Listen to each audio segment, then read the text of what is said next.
Good morning friends. देखिए, पिछले video में मैंने आपको फ्रिक्शन के बारे में बताया था।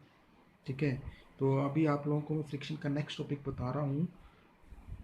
जो टॉपिक है हमारे पास वो है फ्रिक्शन इज़ नेसेसरीबल। अभी इसका मीनिंग क्या है कि जो फ्रिक्शन है वो हमारी डे टू डे लाइफ में ज़रूरी भी है, और यदि ज़्यादा हो जाएगा तो उसकी हमारे पास कुछ डिसएडवांटेजेस भी आती हैं। मतलब कुछ इसकी एडवांटेजेस हैं, कुछ इसकी क्या है, डिसएडवांटेजेस हैं। तो ये जो इसका कॉन्सेप्ट आ रहा है वो मैंने ये बता रहा हूँ आप लोगों को कि फ्रिक्शन जो है वो हमारे पास क्या है। Friction is necessary evil. Friction जो है वो ज़रूरी भी है हमारे पास। ईवल है, ईवल है, मतलब नेसेसरी ईवल है। इट मीन्स फ्रिक्शन की कुछ एडवांटेजेस भी हैं और फ्रिक्शन की कुछ क्या हैं, डिसएडवांटेजेस भी हैं। ठीक है, और दूसरे शब्दों में आप ये बोल सकते हैं कि फ्रिक्शन जो है वो हमको डिज़ायरेबल भी है, और फ्रिक्शन के बिना, मतलब फ्रिक्शन जो है वो नॉट डिज़ायरेबल, हमको चाहिए भी नहीं है, और फ्रिक्शन के बिना हम जी भी नहीं सकते हैं। मतलब बोलने का मतलब क्या है कि फ्रिक्शन के एडवांटेजेस भी हैं और डिसएडवांटेजेस भी हैं। ये मैं आपके साथ डिस्कस करूँगा। तो सबसे पहले जिसकी डिसएडवांटेजेस आती है वो हमारे पास आती है कि यदि हमारे पास कोई भी ऑब्जेक्ट है या कोई मशीनरी पार्ट्स हैं, उसमें यदि आपके पास फ्रिक्शन ज़्यादा हो जाएगा तो वहाँ पे हीट की फॉर्मेशन होगी। ठीक है, अब कई बार आप लोगों ने देखा होगा कि कोई भी मशीन होती है तो उसमें क्या होता है कि जब वो काफ़ी देर से चल रही होती है या उसको कोई पार्ट्स पुराना हो गया होता है, तो कई बार उससे क्या होता है, हीट की फॉर्मेशन होना स्टार्ट हो जाती है। तो वो ज़्यादा हीट निकलने से वो मशीन भी क्या हो सकती है, ख़राब भी हो सकती है। तो उसकी क्या आ गई, इसकी ये डिसएडवांटेज आ गई।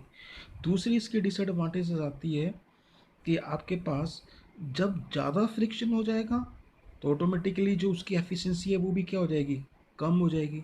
ठीक है, मैं बड़ी सिंपल सी बात करता हूँ। यदि आप लोगों ने स्टार्टिंग में कोई व्हीकल लिया, परचेज़ किया, जब वो नया होता है तो बड़े अच्छे से चलता है, उसकी एवरेज भी अच्छी होती है, उसकी एफिशिएंसी भी अच्छी होती है। लेकिन जैसे जैसे वो पुराना होता है उसके पार्ट्स जो हैं वो उसमें फ्रिक्शन ज़्यादा हो जाता है तो उसकी एफिशिएंसी भी क्या हो जाती है, कम हो जाती है। ठीक है, अभी नेक्स्ट टॉपिक मेरे पास आ रहा, थर्ड पॉइंट इसका आ रहा है।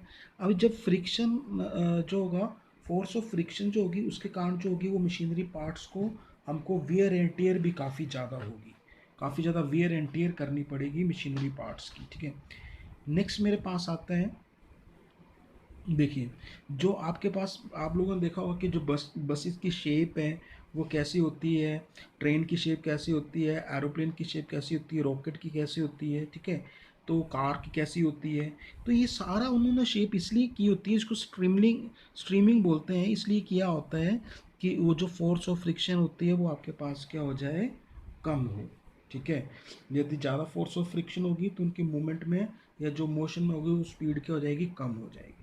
ठीक है, अभी कई बार क्या होता है, लास्ट पॉइंट डिस्कस करूंगा, कई बार ऐसा भी होता है कि आपके पास जो मशीन्स होती हैं उसमें यदि फ्रिक्शन ज़्यादा हो जाता है तो वो मशीन क्या कर सकती है, मतलब आप वर्न भी हो सकती है, मतलब वो जल सकती है, कोई मशीन भी पार्ट्स क्या हो सकता है, ब्रेक हो सकता है, टूट सकता है। ठीक है, अभी देखिए नेक्स्ट मेरे पास टॉपिक आ रहा है एडवांटेजेस। अभी पिछली केस में मैंने डिसएडवांटेजेस की कि यदि आपके पास फ्रिक्शन की क्वांटिटी ज़्यादा हो रही है तो क्या क्या डिसएडवांटेजेस होती हैं, लेकिन कुछ इसकी एडवांटेजेस भी हैं। ये जो फ्रिक्शन होता है इसी के कारण आप कॉपी पे लिख पाते हैं। कॉपी पे जब भी आप लिखते हैं तो आपके पास पेन और जो पेपर का सरफेस होता है, ड्यू टू द फ्रिक्शन वही लिख पाते हैं। या तो आप बोर्ड पे लिखना चाह रहे हैं, ब्लैक बोर्ड पे लिखना चाह रहे हैं चौक के थ्रू, तो वही फोर्स ऑफ फ्रिक्शन यदि प्रेजेंट होगा तभी लिख पाते हैं। कई बार आपने नोटिस किया होगा कि ऐसे चौक होते हैं जो फ्रिक्शन प्रोवाइड नहीं करवा पाते हैं, या ऐसा ब्लैक बोर्ड होता है या वाइट बोर्ड होता है जो फ्रिक्शन प्रोवाइड नहीं कर पाता है, तो उस पर आप लिख भी नहीं पाते हैं। तो आप तभी लिख पाएंगे यदि फोर्स ऑफ फ्रिक्शन क्या होगी, ब्लैक बोर्ड और चौक के बीच में प्रॉपर होगी, तभी आप उसको लिख पाएंगे। ठीक है, तो इसकी एडवांटेज आ गई। दूसरी इसकी एडवांटेज आती है, जो फोर्स ऑफ फ्रिक्शन होता है वो आपके पास यूज़ में लाया जाता है। ठीक है, चलने के लिए, मतलब आप जब चलते हैं तो आप किसका यूज़ करते हैं, फोर्स ऑफ फ्रिक्शन का यूज़ करते हैं। ठीक है, कई बार आप लोगों ने देखा हो रहा कि आप सरफेस पे चलते हैं, तो जब आप सरफेस पे चलते हैं तो कई बार जो सरफेस होता है वो बड़ा स्लिपरी होता है। स्लिपरी मतलब जैसे मार्बल हो गया या आपके पास कहीं मड हो गया, तो वहाँ पे आप स्लिप कर जाते हैं। ठीक है, क्योंकि वहाँ पे प्रॉपर फोर्स ऑफ फ्रिक्शन आपको प्रोवाइड नहीं हो पाता, प्रॉपर नहीं मिल पाता है। ठीक है, तो आपके पास फोर्स ऑफ फ्रिक्शन होगा प्रॉपर, तभी आप चल पाएंगे।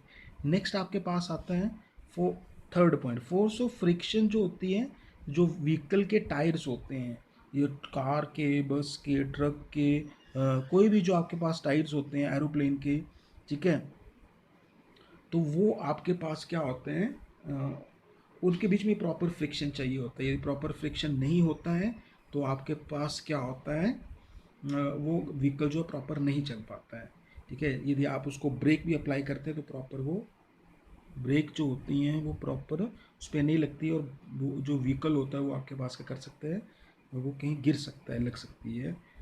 अभी आपके पास ये अभी यदि फ्रिक्शन होगा नहीं, जरा भी फ्रिक्शन नहीं होगा, तो कई बार आप लोगों ने देखा है कि जैसे मैं बात करता हूँ कि मड में यदि आप कोई गाड़ी देखो वहाँ पे फ्रिक्शन नहीं होता है, तो वो क्या करती है, गाड़ी जो होती है वो स्लिप कर जाती है, ठीक है।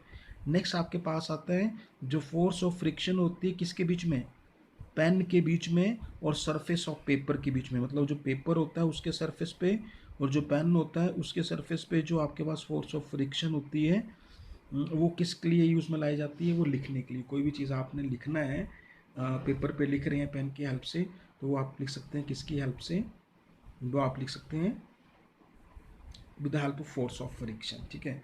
तो यहाँ से ये ऑब्जर्व किया जाता है कि कुछ उसकी एडवांटेजेस भी हैं और कुछ इसकी क्या है, डिसएडवांटेजेस भी हैं।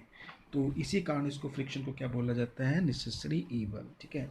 नेक्स्ट टॉपिक मैं आपको बता रहा हूँ, जो टॉपिक है वो मेथड्स ऑफ रिड्यूसिंग फ्रिक्शन। मैंने फ्रिक्शन तो बता दी आपके पास कि आपके पास कहाँ कहाँ पे इसकी एडवांटेजेस हैं और कहाँ कहाँ पे इसकी डिसएडवांटेजेस हैं।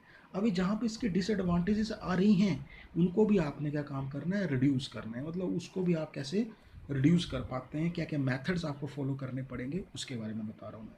देखिए, मेथड्स ऑफ रिड्यूसिंग फ्रिक्शन की हम बात करें तो यहाँ पे ये बोला गया है कि जो फ्रिक्शन होता है, जब फ्रिक्शन होगा तो आपके पास वेस्टेज ऑफ एनर्जी होगी, ठीक है। और यहाँ पे जब वेस्टेज ऑफ एनर्जी होगी तो आपके पास क्या होगा, ऑटोमेटिकली आप उसको क्या करना पड़ेगा, रिड्यूस ही करना पड़ेगा। अभी कौन कौन से स्टेप हम उसको रिड्यूस करने के लिए फॉलो करेंगे उसके बारे में बता रहा हूँ मैं। तो friction can be reduce by using the following methods, ये मेथड्स हमको क्या करने पड़ेंगे, यूज़ करने पड़ेंगे फ्रिक्शन को रिड्यूस करने के लिए। तो फर्स्ट मेथड मेरे पास आता है पॉलिशिंग। अभी आप क्या काम करेंगे, जो भी सरफेस पे या जो भी मशीनरी पार्ट्स पे फ्रिक्शन ज़्यादा है उसको आप क्या काम कर देंगे, पॉलिश कर देंगे। जब आप उसको पॉलिश करेंगे तो पॉलिश करने से क्या होगा, वो सरफेस क्या होगा, स्मूथ हो जाएगा। और जो भी उसके बीच में इरेगुलरिटीज़ आ रही हैं, वो जो लिक्विड आपने यूज़ किया होगा पॉलिश के फॉर्म में, वो उसको कर देगा, फिल कर देगा, और ऑटोमेटिकली आपके पास क्या हो जाएगा, फ्रिक्शन क्या हो जाएगा, रिड्यूस हो जाएगा। दूसरा मेथड जो आपके पास आता है वो आता है ल्यूब्रिकेशन। ल्यूब्रिकेशन के केस में क्या करते हैं, फर्स्ट मेथड तो मैंने बता दिया आपको, फर्स्ट मेथड मैंने क्या बताया, पॉलिशिंग द सर्फेसेस। अभी सेकंड मेथड आपके पास आता है ल्यूब्रिकेशन।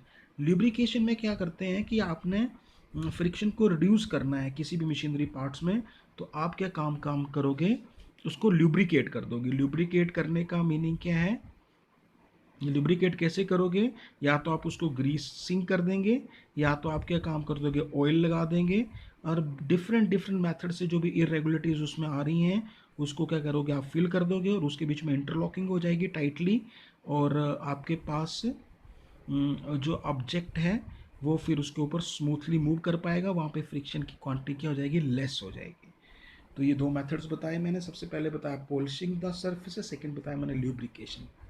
अभी थर्ड मेथड जो मेरे पास आ रहा है वो प्रोवाइडिंग द स्ट्रीमलाइंड और कॉनिकल शेप। देखिए, मैंने पहले भी डिस्कस किया आपके साथ कि जितने भी मेरे पास व्हीकल्स होते हैं, कार्स होती हैं, बस होती हैं, एरोप्लेन्स होते हैं, रॉकेट्स होते हैं, उनकी जो शेप है वो कॉनिकल शेप दी होती है। तो ये कॉनिकल शेप इसलिए दी होती है कि उनकी स्पीड जो हो पाए वो ज़्यादा स्पीड के साथ एयर के बीच में मूव कर पाएँ, और जो एयर रेजिस्टेंस है जिसको आप फ्रिक्शन बोल रहे हैं वो कम से कम हो यहाँ पे, ठीक है। और जो ऑब्जेक्ट है वो इजिली क्या कर पाए, मूव कर पाए। ये जो इफेक्ट है एयर का रेजिस्टेंस का on the motion of the object, इसको हम केवल डिक्रीज कर सकते हैं। और वो कैसे डिक्रीज कर सकते हैं, जितने भी व्हीकल्स हमारे पास आ रहे हैं उसको स्ट्रीमलाइंड शेप दे के हम क्या कर सकते हैं, इसको रिड्यूस कर सकते हैं, ठीक है। नेक्स्ट मेरे पास आ रहा है by converting the sliding friction into rolling friction, by converting the sliding friction into rolling friction. अभी दूसरा काम क्या कर सकते हैं कि जो स्लाइडिंग फ्रिक्शन है उसको आप रोलिंग फ्रिक्शन में चेंज कर दो। अभी स्लाइडिंग फ्रिक्शन को, स्लाइड का मतलब क्या है, जस्ट स्लाइड करना, मतलब कई बार आप लोगों ने देखा होगा कि कोई चीज़ जो क्या करती है, धीरे धीरे स्लाइड करती है। तो हमने क्या काम कर दिया, हमने दो इसके बीच में छोटे छोटे मेटल के बॉल डाल दिए। डायग्राम में देखो तो एक फिक्स्ड एक्सेल को फिक्स कर दिया और दो मेटल के वॉल डाल दिए। इसको वॉल वेयरिंग्स भी बोलते हैं। आप लोगों ने कई बार देखा होगा वॉल वेयरिंग्स जो होते हैं वो व्हीकल्स के जो एक्सेल होता है उसके साथ लगे होते हैं। तो इसमें क्या करते हैं कि एक कोने पे हमने स्लाइड किया, यहाँ पे स्लाइड किया, फिर अगला पार्ट इसका स्लाइड होगा, फिर अगला पार्ट स्लाइड होगा, और जो वॉल है, मेटेलिक बॉल है, वो उसको स्लाइड करने में हेल्प करेंगे। और ये जो स्लाइड है वो धीरे धीरे किस में चेंज हो जाएगी, रोलिंग में चेंज हो जाएगी। तो ये आपके पास जो स्लाइडिंग फ्रिक्शन है वो भी आपके पास किस में चेंज हो जाएगा, रोलिंग फ्रिक्शन में। तो इससे क्या होगा, जब आप जो रोलिंग फ्रिक्शन होगा वो काफ़ी ज़्यादा कम होता है स्लाइडिंग फ्रिक्शन से, ठीक है। तो आप इजीली जो है वो स्लाइडिंग फ्रिक्शन को रोलिंग फ्रिक्शन में कन्वर्ट कर सकते हैं। और ये किसकी हेल्प से कर सकते हैं, वॉल वेयरिंग की हेल्प से कर सकते हैं, ठीक है। और वॉल वेयरिंग को आप इस तरह से प्लेस करेंगे कि इसके बीच में एक एक्सल प्लेस कर देंगे और उसके साइड में एक हब लगी होती है। यदि आप व्हीकल की बात करें तो हर एक व्हीकल के जहाँ पे टायर लगे होते हैं वहाँ पे आपके पास एक एक्सल होता है और एक हब लगी होती है, वो आप देख सकते हैं वहाँ से। और उसके बीच में छोटे छोटे मेटल के बॉल लगे होते हैं, और ये जो इनको बोलते हैं वॉल वेयरिंग्स। और ये वॉल वेयरिंग्स जो क्या करते हैं, ये हेल्प करते हैं रोल करने की। और उसमें जो स्लाइडिंग है, स्लाइड होता है, ऊपर वाला जो सरफेस होता है वो स्लाइड होता है, और बाद में रोलिंग भी चेंज हो जाता है। तो आप ये बोल सकते हैं जो ball bearings tend to roll around the axle as the whole turns and such the frictional force diminished. और धीरे धीरे जो फ्रिक्शन फोर्स होती हैं वो डेमिनिस्ड होती हैं, कम हो जाती हैं, ठीक है। तो आप स्लाइडिंग से रोलिंग फ्रिक्शन में भी आप क्या कर सकते हैं, ये जो फोर्सेस हैं उसको क्या कर सकते हैं, कम कर सकते हैं। तो ये आपको मैंने टॉपिक बताए हैं frictional methods of reducing friction. तो चैनल को सब्सक्राइब करें, ज़्यादा से ज़्यादा वीडियो को शेयर करें, ठीक है। और तब तक के लिए नमस्कार, जय हिंद।